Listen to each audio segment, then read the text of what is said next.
যারা দেশের বাইরে থেকে দেখছেন প্রিয় প্রবাসী ভাইয়েরা এবং যারা বাংলাদেশ থেকে দেখছেন আগামীতে মালয়েশিয়া যাবেন এরকম চিন্তা ভাবনা করে রাখছেন বা যাওয়ার জন্য অপেক্ষা করতেছেন, সবাইকে আসসালামু আলাইকুম।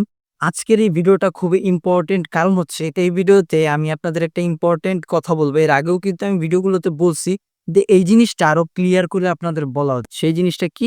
সেই জিনিসটা হচ্ছে যে মালয়েশিয়ার কলিং এখনো কি খুলছে কিনা।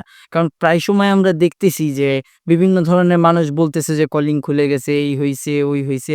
সাবা ও সারওয়াক এই ২ টা প্রদেশের আ মানে মালয়েশিয়ার বাইরে থাকার কারণে এই ২ টা প্রদেশে কিন্তু লোক নিচ্ছে। কিন্তু এই যে সাবা ও সারওয়াক এটা যে অফিসিয়াল কলিং এর বাইরে, এই কথাটা কেউ উল্লেখ করে বলছে না।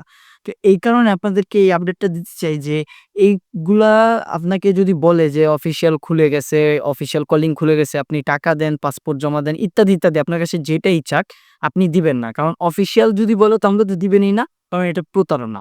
আর যদি আপনার কাছে উল্লেখ করে বলে যে এটা সাবা ও সারদ, তাহলে আপনি এখানে পদক্ষেপ নিতে পারেন। এটা কিন্তু আপনাদের ক্লিয়ার করলাম আগে। এখন কথা হচ্ছে যে অফিসিয়াল কলিং কখন খুলবে? এখন এই অফিসিয়াল কলিং খোলার কথা যদি আপনারা জানতে চান, তাহলে আপনাদের কাছে আমি একটাই কথা বলব যে অফিসিয়াল কলিং এখনো খুলে নাই। আর এইটা খোলার সম্ভাবনা এখন আগস্ট মাস পর্যন্ত গিয়ে ঠেকেছে। এমনও অনেক লোক বলতেছে বা এমনও অনেক বিশেষজ্ঞ বলতেছে যে এটা আগস্ট থেকে ডিসেম্বর পর্যন্ত যেতে পারে। এবং এই জিনিসটা শোনার পরে খুবই দুঃখজনক একটা বিষয়, বা যারা যাবেন তাদের অনেকটা পিছিয়ে যেতে হচ্ছে। এটা যেমন দুঃখজনক বিষয়, এরকমই শ্রমবাজারটাও কিন্তু দখলে চলে যেতে পারে অন্য কোনো দেশে।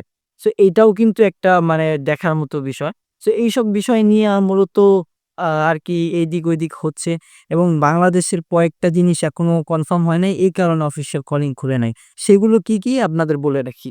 প্রথমত যেই জিনিসটা হয় নাই সেটা হচ্ছে দ্বিপাক্ষিক চুক্তি স্বাক্ষর। বাংলাদেশ এবং মালয়েশিয়ার মধ্যে এই স্বাক্ষরটা যদি না হয় বা এই চুক্তিটা যদি না হয়, তাহলে কিন্তু অফিসিয়াল ভাবে কোন ধরনের কার্যক্রম শুরু করা যাবে না। এরপর হচ্ছে যে এজেন্সিগুলো তালিকাভুক্ত করা হয় নাই। মালয়েশিয়া কিন্তু বলতেছে তারা স্পেসিফিক কয়েকটা এজেন্সির মাধ্যমে নিবে। কিন্তু বাংলাদেশ চাচ্ছে যে সব এজেন্সির মাধ্যমেই দিতে। এই জিনিসটা নিয়েও একটু ঝামেলা হচ্ছে। এজেন্সিগুলো তালিকাভুক্ত হয়নি।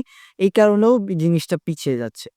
আর এটা তো বললেই নয় যে এত কিছু যেহেতু হয়নি, তার মানে মেডিকেলের নির্দেশনাও দেওয়া হয়নি। কোন মেডিকেলে আপনি মেডিকেল করবেন সরকারিভাবে নির্দেশনা দিবে, এইটাও ঠিক হয়নি। এরপর যে বিষয়টা সেটা হচ্ছে কর্মী নিয়োগের রোডম্যাপটা ঠিক হয়নি। মানে কত লাখ কর্মী বা কত হাজার কর্মী তারা নিতে ইচ্ছুক, এরকম কি কোম্পানি বা কেমন কাজ হতে পারে, এইগুলার যে একটা রোডম্যাপ থাকে, এই রোডম্যাপটাও ভালোমতো তৈরি হয় নাই। এই কারণেও কিন্তু মূলত এই কার্যক্রমগুলো পিছিয়ে যাচ্ছে। আশা করি যদি এই সব কার্যক্রম যদি একদম সম্পূর্ণভাবে ঠিকঠাক মতো হয়ে যায়, তাহলে ইনশাআল্লাহ আগামী আগস্ট থেকে ডিসেম্বরের মধ্যে আপনারা সবাই মালয়েশিয়া যেতে পারবেন। নিজের কাজের জন্য, নিজের ভিসার জন্য এপ্লাই করতে পারবেন, এবং আপনারা ইনশাআল্লাহ মালয়েশিয়া গিয়ে আপনাদের নিজের কেরিয়ারটা গড়তে পারবেন। WhatsApp গ্রুপ আছে আমাদের। WhatsApp গ্রুপে আপনি আমাদের সাথে যুক্ত থাকতে পারেন। সেখানে আমরা লেটেস্ট আপডেট দিয়ে দিব। Facebook পেজ ফলো করতে পারেন। সেখানেও আপনি লেটেস্ট আপডেট পেয়ে যাবেন।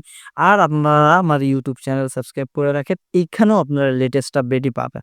তো দেখা হচ্ছে নেক্সট ভিডিওতে, যেকোনো একটা ভিডিও নিয়ে যেটা আপনাদের জন্য ইম্পোর্টেন্ট হবে।